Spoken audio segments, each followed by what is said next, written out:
Welcome back to Glenn's Comic Corner, Classic Non-Classics. This is episode number 1596 and Doubleshot number 1490. Yeah, two characters from DC Comics who this year celebrate 80 years. Yeah, this is quite interesting though this year because, over the past 2 years, basically, DC's only had one or two characters celebrate 80 years. First was Superman, and it was Batman, and then I think it was Robin, and now we have a boatload of characters just this year celebrate 80 years. And this includes characters like Catwoman, the Joker, and these two. Alright, the first one is going to be Green Lantern, 80 years of the Emerald Knight Deluxe Edition. Yeah, this is a trade paperback collecting various stories of Green Lantern over the years. The first one is All American Comics number 16, the first appearance of the Alan Scott Green Lantern. Which, great the fact they included. I believe this is the second time they reprinted it in trade. Yes. And there it is. Which I had previously reviewed this issue. I believe was in the first archive edition for Golden Age Green Lantern. The second story, the first one is the origin of Green Lantern, obviously. The second one is The Man Who Wanted the World. That's the first appearance of Vandal Savage. Not bad I didn't include that. Now you probably think, though, are they going to include the first appearance of Hal Jordan? No, they didn't. I thought this was kind of dumb. You include first appearance of a few other characters, but not him? Why? It makes no freaking sense. Okay, then we have the Summons from Space. I believe this one is the first appearance of the Guardians of the Universe. Let's see.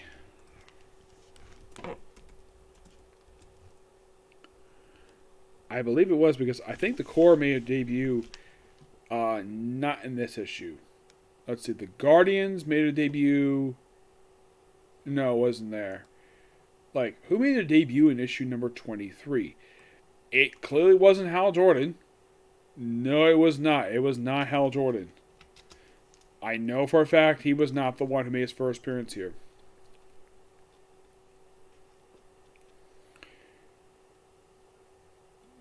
Not really. No, it's not the first appearance of Carol Ferris. No, not really. I'm not really sure exactly why they picked this one for. It's kind of weird of why the heck they included this one for. Maybe because it's the second appearance of Hal Jordan, it's possible. But why would you have first appearance of Alan Scott, the original Green Lantern, but not the first appearance of the second one, Hal Jordan? The Battle of the Power Rings. I believe this was, if I'm not mistaken, I believe this was the first appearance of Sinestro. I believe it was. Let me take a look at that. Let's see. Yeah. Actually, no, this is not the first appearance of Sinestro. He made his debut 2 issues prior to this. This was just a story that features Sinestro. Just an early appearance. I would say it could be the second appearance of Sinestro. It's possible.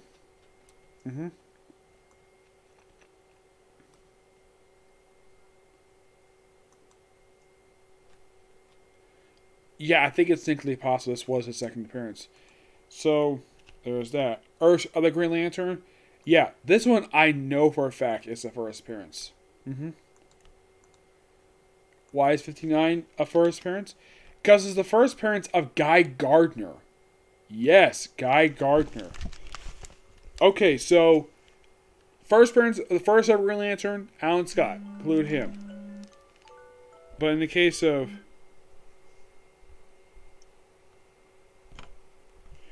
okay, so yeah. And it's quite neat, though, they included him.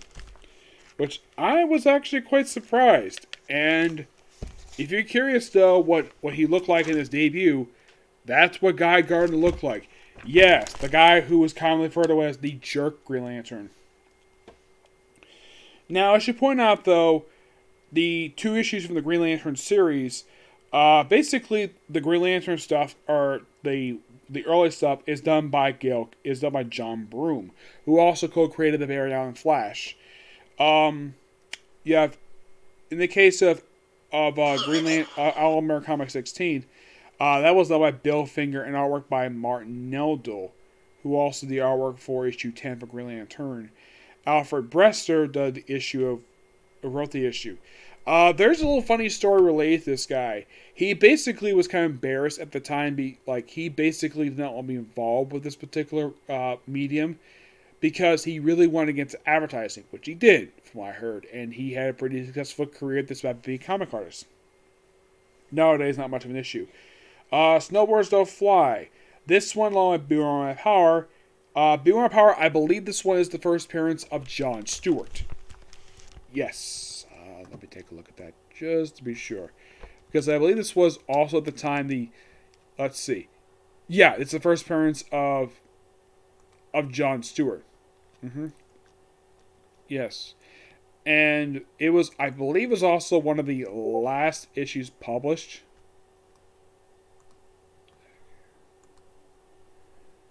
Okay, yeah. So, yeah, the thing with it did have one unpublished story, but I think this was one of the last official stories that was published at that point. Because I think the book went hiatus for a few years. I think it was after issue 90, I think it was. No, I think it was like 89. Yeah, 89 was the last one because basically it came back 4 years later.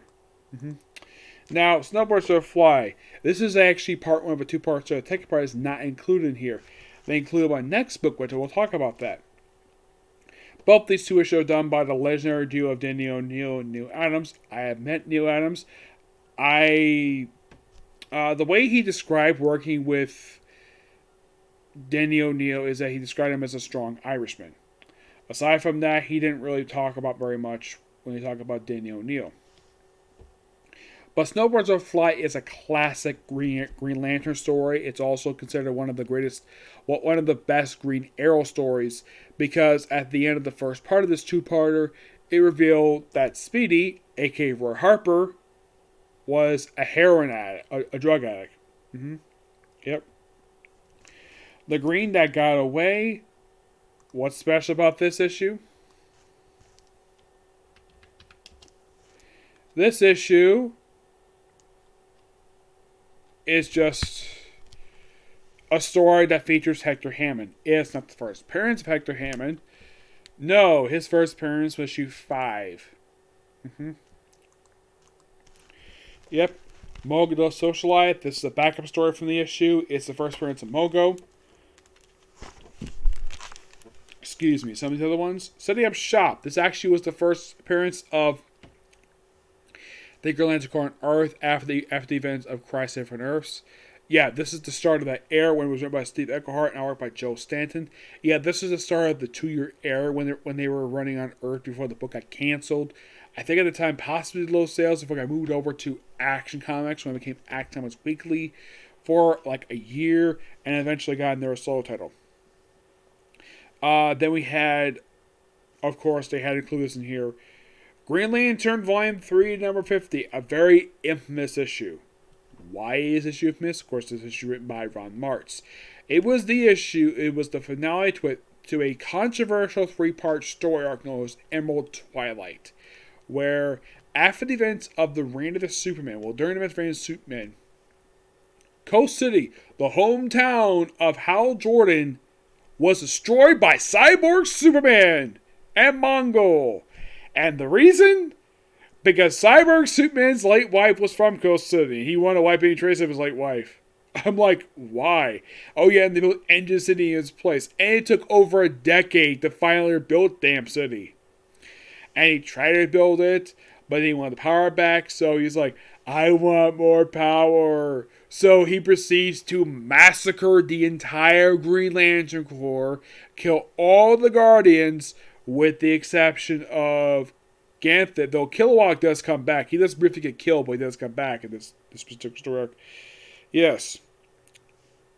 Now, that's the whole point. The whole point of this is to set up basically Kyle Rayner as the Green Lantern. He technically made his debut 2 issues prior to this, and 50 is his first appearance as Green Lantern. That's the whole point of that one. Mosaic. This one's done by Gerald Jones, artwork by Kelly Hammer. He is a good artist, But man, I am not a fan of how he draws John Stewart. He smiles way too much. Mosaic was simply put it was the first issue of a brief ongoing series given to John Stewart. It was basically him being sort of the guy who runs a bunch of cities from Earth on an alien world. In the second issue of the series, we had the character Chip, the Squirrel Green Lantern, get killed in the issue by being run over by a steamroller. Now, if you read the entire series, now the artwork for the series is gorgeous. Brian Surflees does an excellent job. I'll bring it up here. Yeah, I love the covers for Green Lantern Mosaic. It is an excellent story. Yeah, I personally love it. It is by far, like, I've met Brian Surflees. He is an excellent artist for covers, and his interiors are fantastic. Highly recommend checking out this guy's work.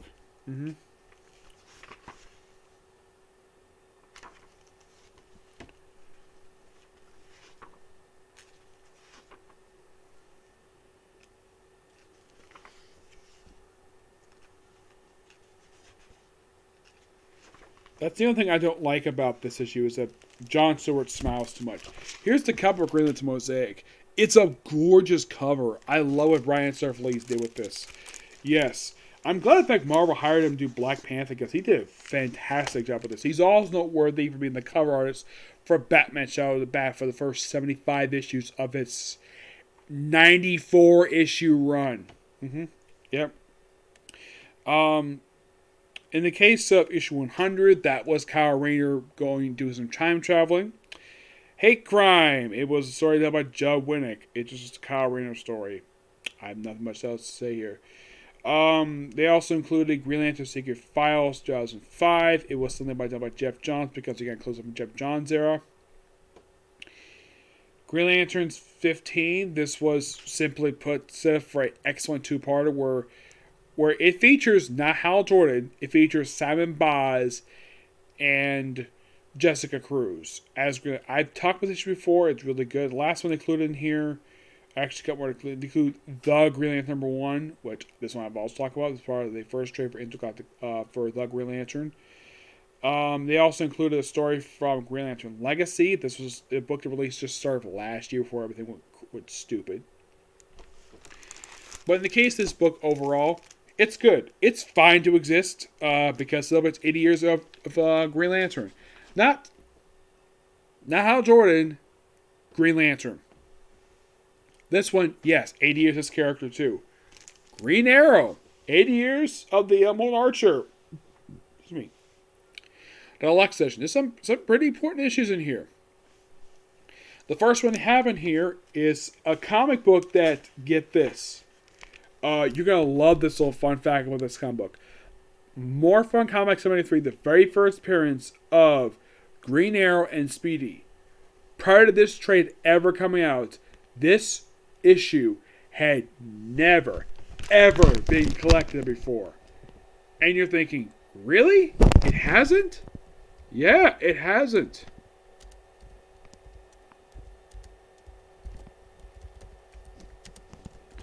As for the reason for this, don't know. I've never heard of the reason why this issue was never collected before. Because when they came to the showcase books, they never collected this far back. No, not really. Oh, and here's something though. Is there any other story collecting this book? Let's see. Was the Aquaman story. Was that reprinted any place? Aquaman somebody ships in 5 years. Okay. The Green Arrow story, a couple times. They're putting Green Arrow Celebration 75 years and this book here. So it's been collected a couple times.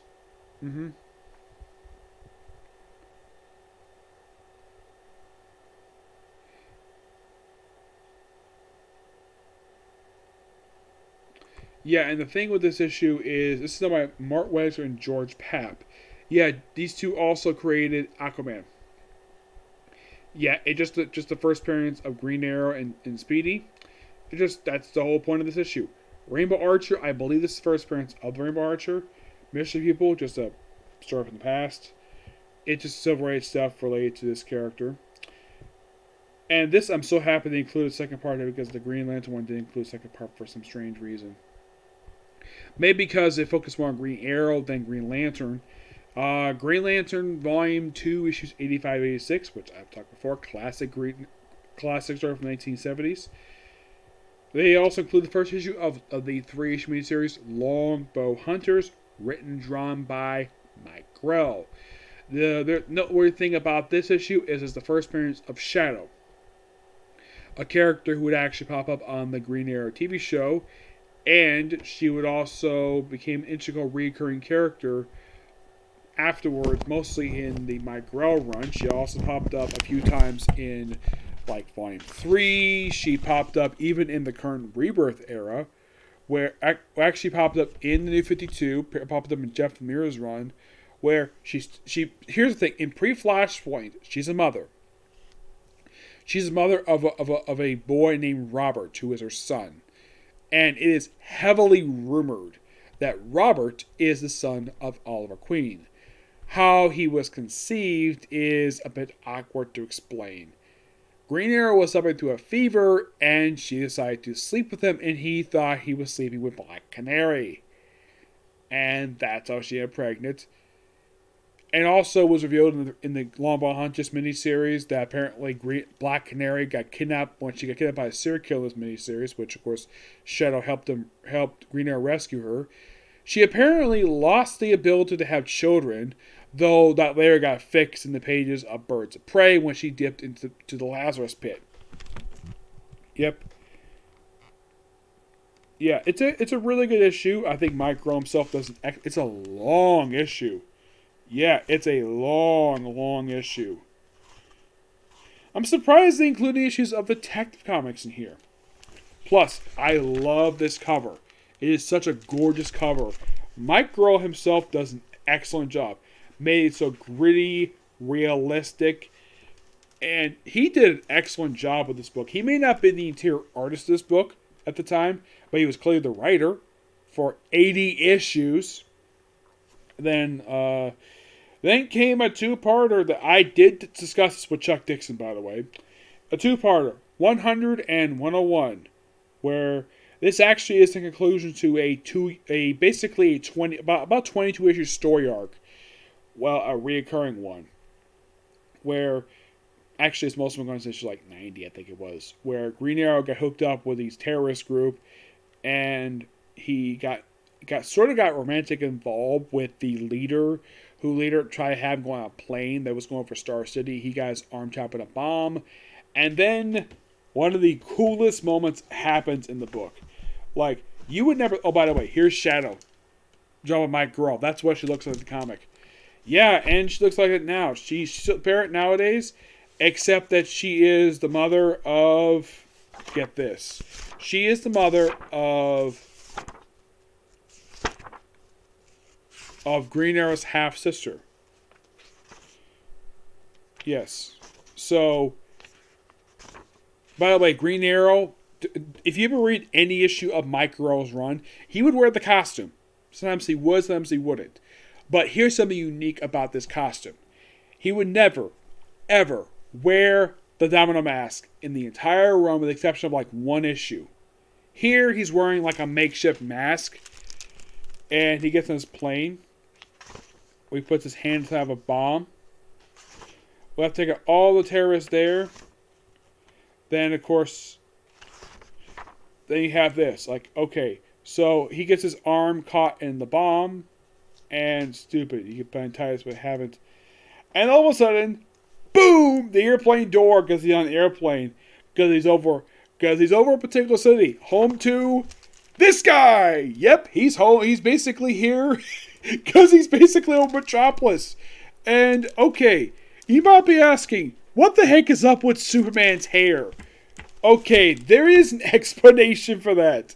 Yes, that was after he came back to life after the events of Reign of the Superman. He came back wearing his black suit and he had a mullet.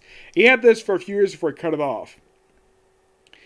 And what happens next, basically, is something that I don't think Chuck Dixon got flack for. I don't know. I did talk about this. where basically Superman's trying to save Oliver and he decides to die with his plane. Yeah, and then basically 2 pages into the book, Oliver Queen dies. Yep, he dies. And this is in, let's see if I can find the day here, 1995. Yep, 1985. Green Arrow dies. Yep, and then of course Connor Hawke takes over as the Green Arrow. Of course we go to, you're probably thinking, what's his place with the W? That's Green Arrow, that's Guy Gardner's bar, The Warrior. That's where he operated out of. And they have a eulogy, and of course Arsenal's there because he was his former sidekick. And everybody just mourns the death of, well, Green Arrow. It's a great issue. Now, I did ask, why did this death happen? The reason is because editorial mandate. Yep, I did ask Chuck Dix about that. It was editorial mandate. That's the reason why he killed off Green Arrow. And he surprisingly stayed dead for about 6 years. He was brought back at the start of Kevin Smith's run in 2001. Actually, it was more like 2000. He was dead for a good period of time. He was brought back by Hal Jordan when he was the Spectre. I am not kidding about that. It's one of 2 things Hal Jordan did when he was the Spectre. Like, revive Oliver Queen and then briefly erase everybody's memories of Wally West being the Flash. That happened in Flash issue 200. Now, they also include in here JLA issues 8 and 9. Why they included here? Because Connor Hawke is here, because he was a member of the JLA at this point. And this basically, it's like an Elseworld story. And, oh, look at this. Blue Superman. Superman Blue. It was something that was going on in Superman comics at that point, so I had to mention that here. So kind of an Elseworlds thing. It's mostly focused on Connor, and the main villain of the story is, of all people, get this. And you're going to love this. The main villain is the Key. A old Justice League villain. Yep.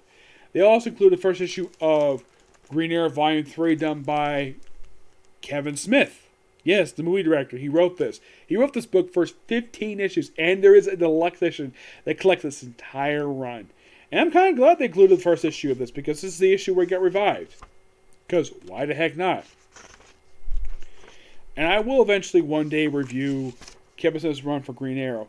Now, they also included part 2 of the Archer's Quest story, which, of course, is a story that featured... Oh, look, here's the return of Oliver Queen right there. Archer's Quest. This is a story done by Brad Militzer, one of a handful of comic series he worked on. He also worked on JLA, well, Just Like America, actually, first 12 issues. He also worked on Identity Crisis and a few other books. I love the cover here. It's really good. Yeah, just a story that features guest appearance by Roy Harper, and of course you have Oliver Queen working with the Shade. Yep. It's a pretty good issue. 75, the final... Now, there's 3 things infamous about this issue. Number 1, it's the final issue of Green Arrow Volume 3. Number 2, it's the end of a story arc. Number 3, that was number 2. Number 3, we see the end of something that had been in the Green Arrow book for about 2 years, at least about a year at this point, and that was walls that surrounded Star City. Yeah, for some reason, they put walls around Star City after Infinite Crisis for some reason, and in this final issue, the walls were destroyed. And the 4th thing about this issue is Green Arrow proposing to Black Canary, which later led to the marriage. Yep. And, like, I'm kind of glad they included it because it's a really good issue. Then they have Green Arrow and Black Canary issue 4, written by Joe Winnick and art by Clifford Chang. This one is mostly put where it's a story, it's a good character piece for Oliver, where he's basically worried about his son Connor. Yeah, this is during the period of time when Oliver was married to, well, Black Canary. And then we have this story from Secret Origins, written by Jeff Lemire.